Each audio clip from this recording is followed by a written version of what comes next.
미국 중앙정보국 CIA의 용산 대통령 시절 청사 국가안보실 도감청 논란이 계속되고 있습니다.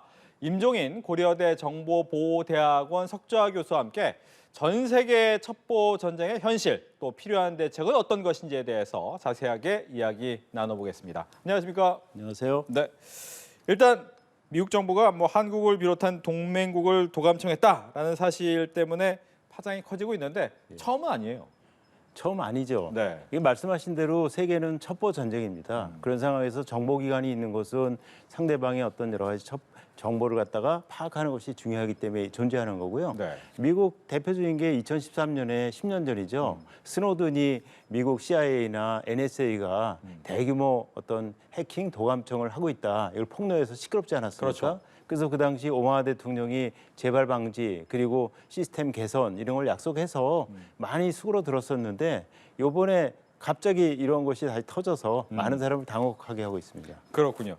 물론 이제 이런 첩보 전쟁에는 동맹이고 아니고 없이 그냥 모든 거에 대해서 첩보를 가져오겠다라는 목적을 가지고 시작을 하게 되는데 예. 보니까 이제 뉴욕타임즈가 여러 가지 얘기를 해놨는데 좀 처음 보는 용어들이 굉장히 많습니다. 예. 시긴트라는 단어가 있더라고요. 이거 어떤 겁니까? 그게 이제 요즘에 합성어가 유행하는데 네. 시그널 플러스 인텔리전스입니다. 아하. 예, 그래서 이제 여러 가지 신호 정보라든지 통신 정보를 갖다가 여러 가지 방법을 기계를 동원해서 그걸 수집해 가지고 정보를 만들어내는 거 그걸 시긴트라고 하고요. 네. 예를 들면 전통적인 스파이를 이용한 건 휴먼을 이용한 거잖아요. 그러면 휴민트. 많이 들었던 거죠. 예, 코멘트. 예. 네. 그다음에 이제 요즘에는 이번에도 결과적으로 폭로된 거는 트위터나 텔레그램에 이게 나왔기 때문에 확산된 거잖아요. 네. 그렇게 이렇게 오픈 소스를 이용한 인텔리전스 게더링 이걸 오신트라고 하고요. 아하. 예, 그래서 이미지를 이용한 것도 있고 여러 가지가 있습니다. 예. 또 이제 기술 많이 설명을 해줬지만 또 기술 때문에 나온 테킨트, 테킨트도 한번 설명을 해주시죠. 이것도 기술과 관련된 거죠? 그러니까 이번에 사실 우크라이나 전쟁 때문에 굉장히 이제 많이 위성을 이용한 이런 인터넷이 가능하구나, 아하. 통신이 가능하고 되지 않았습니까? 네. 그러면 인공위성도 해킹이 가능하거든요. 아, 그러니까 새로운 어떤 통신 수단이라든지 표현 수단이 등장할 때마다 그것을 갖다가 해킹하기 위한 새로운 기술이 동원할 거 아닙니까? 예. 그래서 이제 테크 플러스 인텔리전스, 그래서 테킨트라는 단어가 나온 거죠. 예, 정말 많은 종류의 방법을 활용을 해서 첩보를 하고 있는 것이 현실이다라고 예. 하는데 그렇다면 많은 분들이 궁금해하시는 게 미국의 중앙정보국 CIA는 도대체 도감청 능력이 어느 정도냐? 세계에서 제일 좋은 편입니까? 어떻습니까? 세계에서 사실 이런 도감청 해킹, 그래서 소위 말해서 사이버 공격 네. 얘기할 때 5개 나라를 꼽아라. 아하. 그러면은 미국, 중국, 러시아, 이스라엘, 북한입니다. 아, 이스라엘과 북한까지 들어간다. 예, 그렇습니다. 그래서 이제 CIA나 이런 데는 음. 사실은 우리 사람들이 보안 때문에 아이폰 쓴다 그런 얘기도 하지 않습니까? 예. 그래서 잠금 장치도 근데 어떤 셀리브라이트라는 툴을 쓰면은 잠금 장치 풀리고요. 아하. 그 다음에 이제 모든 스마트폰은 네. 아이폰이고 뭔간에 사실은 스파이웨어라고 하는 악성 코드를 이용하면 전부 도청 가능합니다. 아, 그러니까 이번에 이 사건이 사실은 직접 안보실장 방에서 대화를 엿들은 건지 네. 아니면 두 분이 휴대전화를 이용해서 전화를 하는데 그거를 해킹한 건지 이건 사실은 밝혀져야겠지만 예. 그렇지만 어쨌든 불가능한 건 없고요. 만약에 대화 같으면 아주 초소형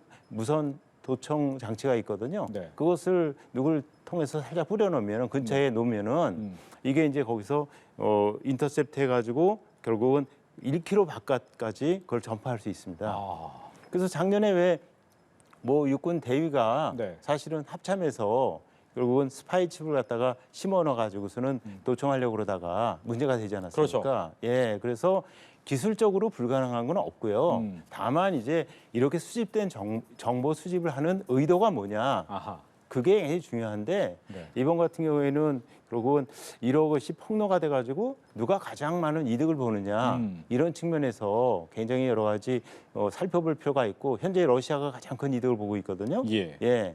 둘째는 이거에서 일정 정보 이렇게 나온 걸 보면 사실이 많이 있는데 일부 러시아에 가는 것은 약간 일종의 마사지라고 그러죠. 닥터들 해가지고 이게 사실관계를 왜곡한 것도 있고 그다음에 이스라엘 모사드 부분은 거기서 절대 아니라고 그러거든요. 네. 그러니까 약간 이걸 갖다가 교묘하게 바꾼 게 있어서 전체적으로 이거 진상 파악이 되게 중요한 것 같습니다. 예. 조금 전에 이제 했던 얘기를 조금 더 질문을 드리면 아까 핸드폰 같은 경우에서 다 해킹이 된다라고 한 걸 하니까 생각나는 것이 얼마 전에 미국에서 중국산 틱톡과 예. 같은 프로그램을 쓰지 못하게 한다라고 예. 한 것도 관련이 되는 겁니까? 그러면? 그럼요. 네. 틱톡 같은 경우에는 이제 바이트댄스라고 하는 중국 업체 소유거든요. 네. 숏 영상 플랫폼인데 그런 경우에는 사실은 이제 사람들이 올리고 하면은 그 사람이 어떤 정보를 올리고 등등 한 모든 것이 네. 중국에는 이제 사이버 안보법이라는 게 있어가지고 정부에서 요구하면 모든 기업체들은 바로 그걸 줘야 됩니다. 아하. 그러다 보니까 예. 결국은 틱톡을 갖다가 사적으로 사용할 때 네. 여러 가지 정보들이 수집되고 그래가지고 결국 그것이 약점 잡히고 그래서 본의 아닌 스파이 노릇을 하는 경우도 있고 그렇기 때문에 네. 사실 미국에서 틱톡을 금지시켜라. 그래서 많은 동맹국들, 캐나다를 비롯해 동맹국들이 틱톡 지금 금지령을 내리는데 네. 이거는 몇 년 전에 화웨이 사건 때랑 똑같은 사건입니다. 그렇군요. 보니까 이제 이번 같은 경우에는 말씀하신 것처럼 어떤 식으로 하든 도감청이 가능할 수밖에 없는 상황이다라고 했기 때문에 많은 분들이 궁금한 게 있을 것 같아요. 적어도 대통령실, 대통령이 있는 곳이라면 더 특별하게 관리가 돼야 되는 거 아니냐라는 생각을 하거든요. 이건 어떻습니까? 맞습니다. 네, 말씀하신 대로 이제 이게 그러기 때문에 이제 그 공적인 스마트폰 같은 경우에는 보안 체크를 계속하고 네. 그다음에 이제 어떤 대화를 나눈다 그러면 거기에는 무선 도청 방지 장치를 갖다가 논다 할지라도 혹시 누가 몰래 떨어뜨릴 수 있잖아요. 네. 매수된 사람이. 그렇죠. 그러면 그것이 그 정보가 이제 밖으로 나가니까 그런 전파를 갖다가 쫙 스캔해 가지고 그거를 탐지하는 장치가 또 있어요. 아하. 그래서 제가 알기로는 이게 대통령실이고 거기 있는 국방부, 합참 이런 안보부처에는 그런 탐지 장치가 광범위하게 설치돼 있는데 예.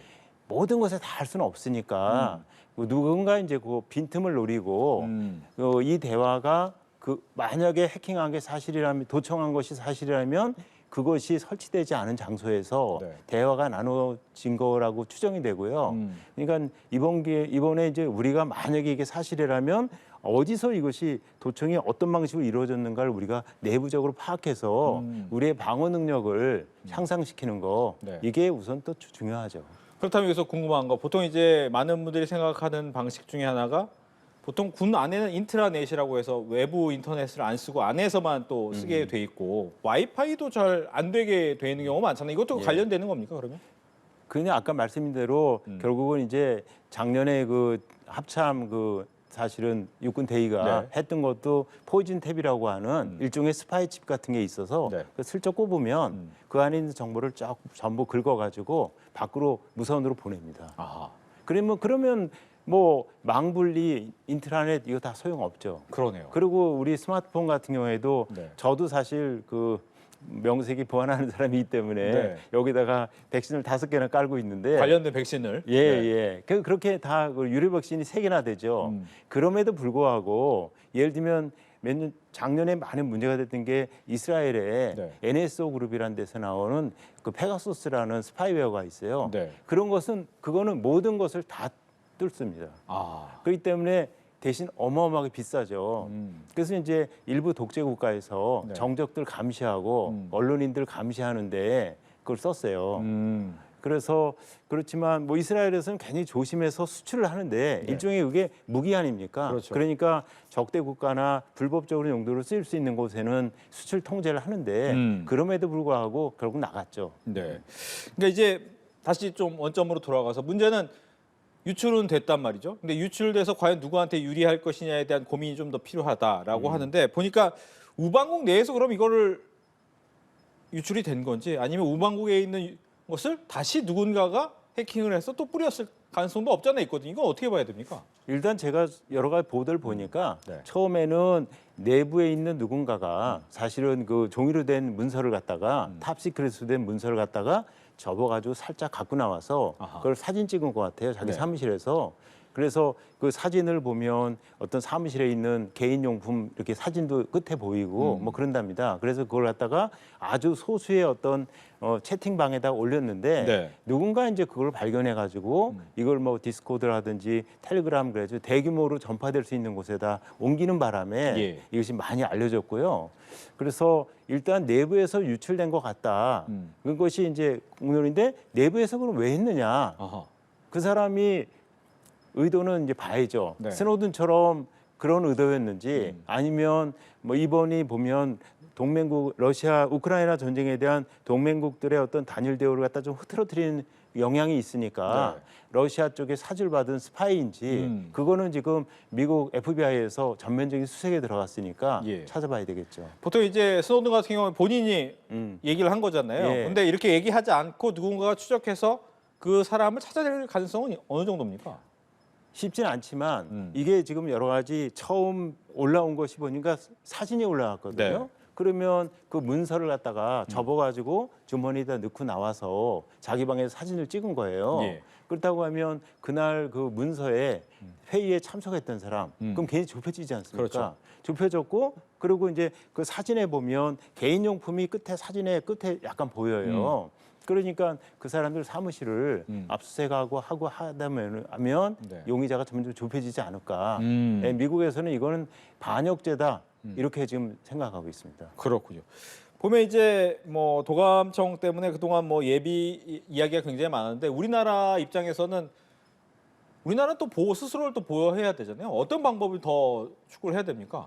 사실은 뭐 이제 이번에 이런 일이 벌어진 거 일단 말씀드린 대로 진상관계를 살펴봐야 되겠고 네. 그리고 만약에 사실이라면 미국과 협의를 해서 거기서 재발 방지라든지 신뢰 회복을 위한 조치를 받아야 되겠고 네. 그런데 모든 것은 국익 차원에서 해야 됩니다. 예. 그러니까 이걸 감정 차원으로 할 게 아니고 그리고 일단 우리가 뭔가 보완점으로 취약점이 있기 때문에 그런 거니까 네. 이번을 기회로 삼아가지고 우리가 타산지적 삼아서 보안을 강화해야 되는데 이 사실 보안이 뚫리면 모든 게 일순간에 무너지거든요. 그렇죠. 그렇기 때문에 대통령실, 국방부, 합참, 뭐 국정원 곳곳에 모든 곳에 보안을 갖다가 아무리 투자해도 지나치지 않습니다. 아하. 예, 그러니까 우리가 무기를 사고 여러 가지 하는 것도 중요하지만 네. 이 보안과 관련된 모든 프로세스를 갖다가 다시 한번 점검하고 특히 최고의 인재 이건희 회장께서 한 명의 인재가 100만 명을 먹여 살린다고 그러지 않았습니까?